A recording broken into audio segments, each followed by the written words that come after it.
किसी गांव में एक गरीब विधवा माँ सरला अपनी एक विधवा बेटी रानी के साथ रहती थी। दोनों पर ही अचानक दुख का पहाड़ टूट पड़ा था। उनका एक दूसरे के अलावा कोई नहीं बचा था। वो दोनों एक टूटी फूटी झोपड़ी में रहा करते थे। एक समय तो ऐसा आया कि उनके पास खाने तक को कुछ नहीं बचा। माँ, भूख की वजह से मेरे पेट में दर्द हो रहा है। ऐसा लग रहा है कोई अंदर से पेट को नोच रहा है। बेटी चिंता मत कर, हम दोनों जल्दी ही इस भूख से मुक्त हो जाएंगे। ऊपर वाला हमें बुला लेगा। वहां पहुंचने के बाद भूख नहीं लगती। दोनों रोते रोते भूख में तड़पते हुए सो गए। खाना न मिलने के कारण दोनों के बाल भी लगातार झड़ते जा रहे थे। सुबह जब दोनों की नींद खुली तो उनके ढेर सारे बाल झड़कर जमीन पर गिर पड़े थे। माँ, ये देखो, हमारे बाल झड़ रहे हैं। इतने सारे बाल झड़ चुके हैं, ऐसे तो हम गंजे हो जाएंगे। बेटा, ये सब भूख की वजह से हुआ है। ऐसा करते हैं, हमारे पास जो भी थोड़े बहुत पैसे बचे हैं वो सब लेकर यहाँ से शहर की ओर निकलते हैं। यहाँ तो हम टकले भी हो जाएंगे और भूख के मारे मर भी जाएंगे। सही कह रही हो माँ। दोनों ने एक पोटली में कुछ सामान और बचे हुए पैसे रखे और शहर जाने के लिए निकल गए। दोनों ही पैदल ही चले जा रहे थे। चलते चलते शाम हो गई। माँ, आपके बाल तो लगभग पूरे गिर गए। रात तक आप गंजे हो जाएंगी। बेटा, तेरे बाल भी लगभग पूरे झड़ गए हैं। हम दोनों ही लगता है शाम तक गंजे हो जाएंगे। हे भगवान, आखिर करना क्या चाहता है तू मेरे साथ? दोनों अपने दुख की वजह से रोते हुए आगे बढ़ ही रहे थे कि तभी एक चोर वहां से गुजरा और उनकी पोटली लेकर भाग गया। चोर चोर, अरे पकड़ो पकड़ो चोर! दोनों ने चोर को पकड़ने की कोशिश की लेकिन वो भाग गया। दोनों ही थक हार कर रोते हुए वहीं एक पेड़ के नीचे बैठ गई और अपना दुखड़ा रोने लगी। माँ, भगवान हमारे साथ इतना गलत क्यों कर रहा है? पहले मेरे पिता को मुझसे छीन लिया, फिर मेरे पति को। हम दोनों ही विधवा हो गए। सोचा था शहर जाकर कुछ काम करेंगे, पर हमारे पास जो पैसा और थोड़ा बहुत सामान बचा था वो चोर लेकर भाग गया। हमारे बाल भी पूरे झड़ गए। माँ, अब हमें जिंदा रहने का कोई फायदा नहीं। चलो इसी पेड़ से लटक कर अपनी जान दे देते हैं। उसी पेड़ पर एक भूत रहता था। भूत उन दोनों की दुख भरी दास्तान सुनकर नीचे आ गया। मैं एक भूत हूँ, इसी पेड़ पर रहता हूँ। तुम दोनों की दुख भरी दास्तान सुनकर मुझे बहुत दुख हुआ। अगर मैं आप लोगों की कोई मदद कर सकता हूँ तो बताइए। हमें इस वक्त पैसों की बहुत जरूरत है। देखिए, पैसों से मैं आपकी मदद नहीं कर सकता, क्योंकि पैसे इंसानों ने बनाए हैं, कुदरत ने नहीं। कुछ और मदद मांगिए जो नेचर के खिलाफ ना हो। तभी उसकी बेटी रानी के दिमाग में एक आइडिया आया। ठीक है, मैं बताती हूँ। हमारे बाल लगभग पूरे झड़ चुके हैं। आप हमें कोई ऐसी शक्ति दीजिए जिससे जब हम चाहे चुटकी बजाते ही अपने बाल कितने भी लंबे कर ले। हाँ, ये तो मैं कर सकता हूँ। उस भूत ने उन दोनों को अपनी मर्जी से अपने बाल कभी भी लंबे करने की पावर दे दी। खुश होकर दोनों अपने घर वापस आ गई। रानी बेटी, अगर मांगना था तो कुछ और मांग लेती। बाल लंबे करने से हमारी गरीबी और भुखमरी थोड़ी कम हो जाएगी। हो जाएगी माँ, हो जाएगी। कल रात हम गाँव में निकलेंगे, फिर देखना कमाल। कल ही अमीर बन जाएंगे हम। ऐसा क्या करने वाली है तू? अभी सो जाते हैं, कल बताती हूँ। थके होने की वजह से उस रात दोनों सो गई। वो सीधा अगली रात को जगी जब पूरा गांव सो गया तब। माँ, अब हम अपने बाल चाहे जितने लंबे कर सकते हैं। हम बाल लंबे करके खिड़की के सहारे लोगों के घरों से उनके हीरे जवाहरात, खाने का सामान, पैसे सब कुछ एक पल में गायब कर सकते हैं। उन दोनों ने वैसा ही किया। दोनों ने बाल लंबे करके लोगों के घरों से हीरे जवाहरात, पैसा, खाना चुराना शुरू कर दिया, जिससे कुछ ही दिनों में वो अमीर बन गए। पर गांव वाले जब पूरे लुट गए तब वो अपने घरों के बाहर आकर रोने लगे। उन्हें ये भी नहीं पता था कि चोर कौन है। मेरा तो सब सामान लुट गया अम्मा। पता नहीं कौन चोर आता है और सब कुछ चुरा लेता है। तुम्हारा अकेले का सामान चोरी नहीं हुआ है, ये पूरा गांव ही लुट चुका है। किसी के पास कुछ नहीं बचा। गांव वालों के रोने धोने की आवाज गांव के पेड़ पर रहने वाले उसी भूत ने सुन ली। ये पूरा गांव एक साथ क्यों रो रहा है? मुझे जाकर देखना होगा। जब भूत गांव पहुंचा तो उसे पता चला कि पूरा गांव लुट चुका है। भूत ने चोर का पता लगाने के लिए अपनी आंखें बंद की तो उसे पता चला कि चोर वही दोनों माँ बेटी हैं। भूत सरला और रानी के घर पहुंचा। मैंने तुम दोनों पर तरस खाकर बाल बड़ा करने की पावर दी थी, पर तुमने इसका गलत फायदा उठाया। बेचारे गांव वाले रो रहे हैं तुम्हारी वजह से। अब मैं तुम दोनों की वो पावर जो मैंने दी थी और तुम्हारी जान मैं छीनने जा रहा हूँ। ऐसा मत कीजिए। हम दोनों माँ बेटी ने इतनी परेशानियां झेली थी कि हमें जो रास्ता सही लगा वो अपना लिया। माँ सही कह रही है। हमें हमारे बाल बहुत प्यारे हैं, वो हमसे मत छीनिए। आप जो कहोगे वो हम करेंगे। ठीक है, मैं तुम दोनों को एक मौका और देता हूँ। सबसे पहले तो गांव वालों का जो भी सामान तुमने चुराया है वो सब मैं तुम लोगों से छीन कर उन्हें वापस करने जा रहा हूं। उसके बाद 3 दिनों के अंदर तुम्हें लोगों के साथ ऐसा कुछ करना होगा जिससे उनकी भलाई हो। अगर ऐसा नहीं कर पाई तो मैं शक्तियां छीन लूंगा। इतना कहकर भूत गायब हो जाता है। 2 दिन बीत गए, लेकिन सरला और उसकी बेटी को कुछ समझ में नहीं आ रहा था। दोनों बाजार में घूम रही थी। बेटा, अब तो हमारे पास पैसे भी नहीं बचे, हम लोगों के साथ क्या भलाई कर सकते हैं भला। तभी अचानक सरला और रानी की नजर एक 5 साल के बच्चे पर गई जो सड़क के बीचों बीच खड़ा होकर आइसक्रीम खा रहा था। तभी सामने से एक ब्रेक फेल ट्रक आ रहा था। गांव वाले भी वहीं आ गए। अरे अरे, कोई इस बच्चे को हटाओ, मेरे ट्रक का ब्रेक फेल हो गया है। तभी सरला और रानी ने अपने बाल लंबे किए और उस बच्चे को अपने बालों में लपेटकर अपनी तरफ खींच लिया और उसकी जान बच गई। गांव वाले उनसे बहुत खुश हुए। तभी वहां पर उस बच्चे का एक बहुत ही अमीर पिता आया। आपका कैसे शुक्रिया अदा करूं, समझ में नहीं आता। आपने मेरे बच्चे की जान बचा ली। वैसे तो मेरे बच्चे की जान की कोई कीमत नहीं, पर फिर भी मैं आपको 20 लाख रुपए देना चाहता हूँ। आप बुरा मत मानना। और हाँ, मैं इस गांव में एक स्कूल खोलने जा रहा हूँ जिसकी देखरेख की जिम्मेदारी आप दोनों की होगी। हर महीने आपको 1 लाख रुपए तनख्वाह भी दूंगा। वो आदमी एक बैग में 20 लाख रुपए देकर वहां से चला गया। गांव वाले भी उनसे बहुत खुश हुए। बेटी, आज तुम्हारी वजह से हमारे गांव में स्कूल खुलने वाला है। माँ, आज पता चला कि आगे बढ़ने के लिए जरूरी नहीं है कि बुराई का रास्ता अपनाया जाए। हम अच्छाई के रास्ते पर चलकर भी सफल बन सकते हैं। तूने बिल्कुल सही कहा बेटा। खैर, अंत में कम से कम हमें ये सबक तो मिला और हमारी सारी समस्याएं भी खत्म हो गई। चलो अब उन भूत का धन्यवाद करके आते हैं। दोनों माँ बेटी ने उस भूत के पास जाकर धन्यवाद अदा किया। भूत भी उनसे खुश हुआ और उनकी पावर नहीं छीनी। हमने आपके द्वारा दी गई शक्तियों का बुरा इस्तेमाल किया, अपनी खुशी के लिए गांव वालों की ही दौलत चुरा ली। हमें ऐसा नहीं करना चाहिए था। आपने कहा था कि 3 दिन के अंदर किसी का भला करना होगा। हमने बहुत कोशिश की पर हुआ नहीं। पर पता नहीं कहाँ से वो बच्चा आ गया।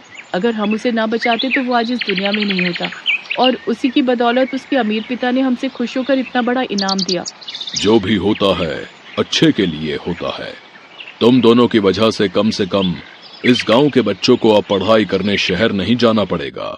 मैं तुम्हारी बाल लंबे करने वाली शक्तियां अब नहीं छीनूंगा, पर कभी इसका गलत फायदा मत उठाना। तो इस तरह कुछ ही महीनों बाद गांव में स्कूल खुल गया। अब रानी और उसकी माँ खुशी खुशी उस गांव में बिना किसी परेशानी के रहने लगे और स्कूल संभालने लगे। इस कहानी से हमें ये सीख मिलती है कि हमें कभी भी गलत रास्ता नहीं अपनाना चाहिए।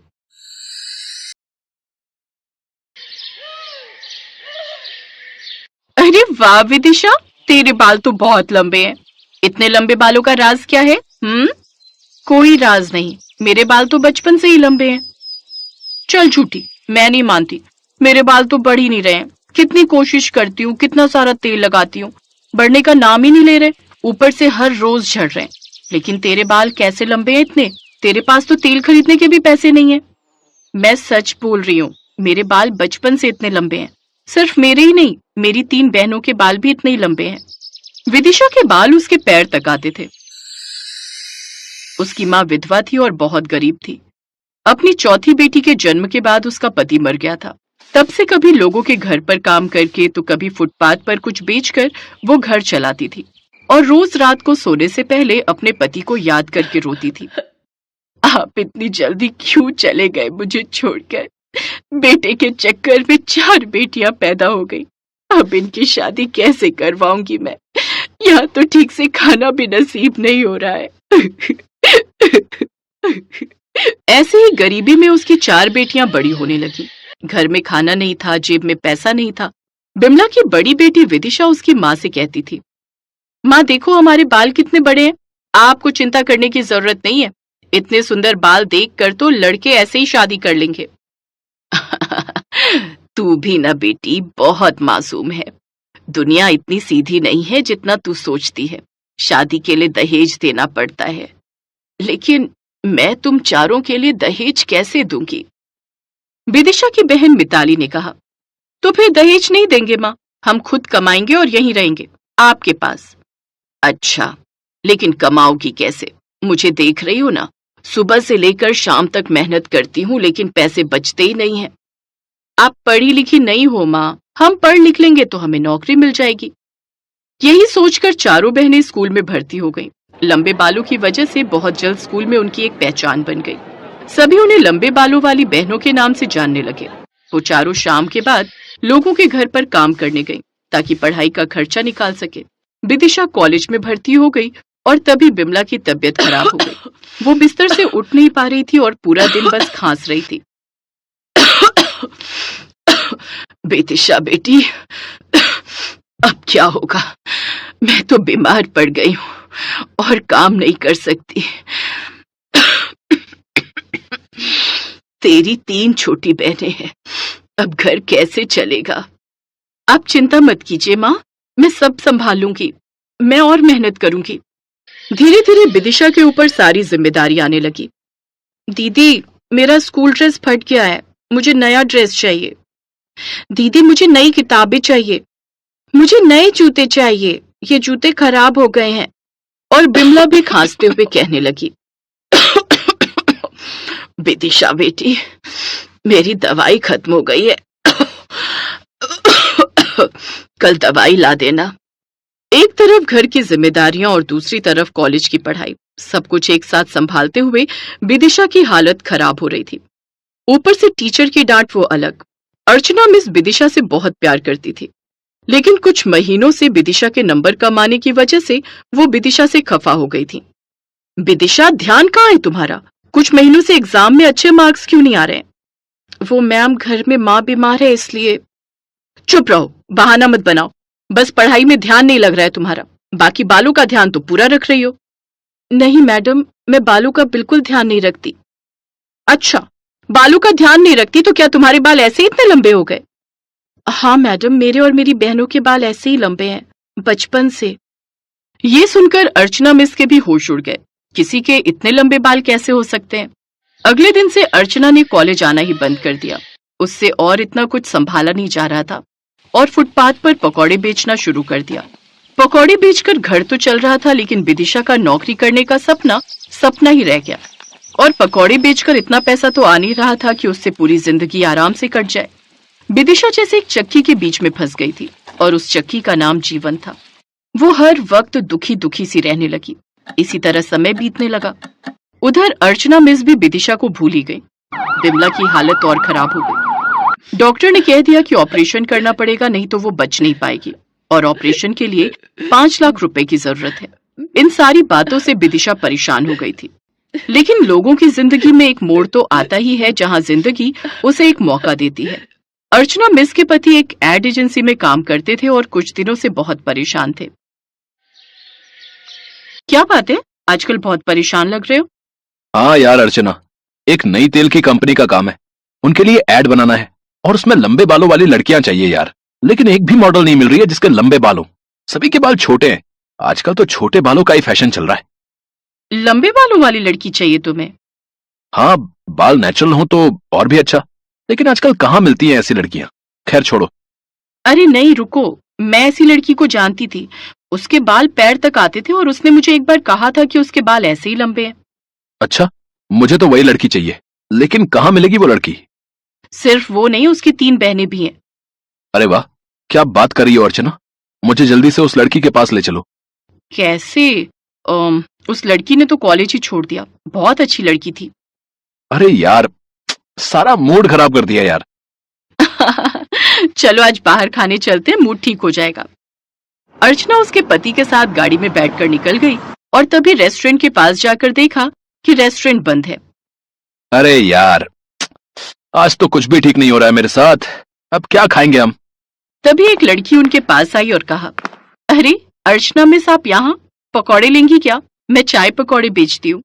विदिशा वहीं पर पकौड़े बेचती थी। गाड़ी देखकर वो पकौड़े पूछने के लिए आई थी और उसे देखकर अर्चना मिस को जैसे हाथ में चांद मिल गया। अरे विदिशा, तुम? अरे देखो, यही है वो लंबे बालों वाली लड़की जिसके बारे में मैं बोल रही थी। अरे वाह, तुम्हारे बाल तो बहुत लंबे हैं। एक विज्ञापन में काम करोगी क्या? और ऐसे ही अचानक से विदिशा और उसकी बहनों की जिंदगी बदल गई। चारों बहनों ने मिलकर तेल का विज्ञापन किया और वो विज्ञापन इतना फेमस हो गया कि चारों बहनों को एक के बाद एक काम मिलने लगे और लंबे बाल उनकी पहचान बन गई।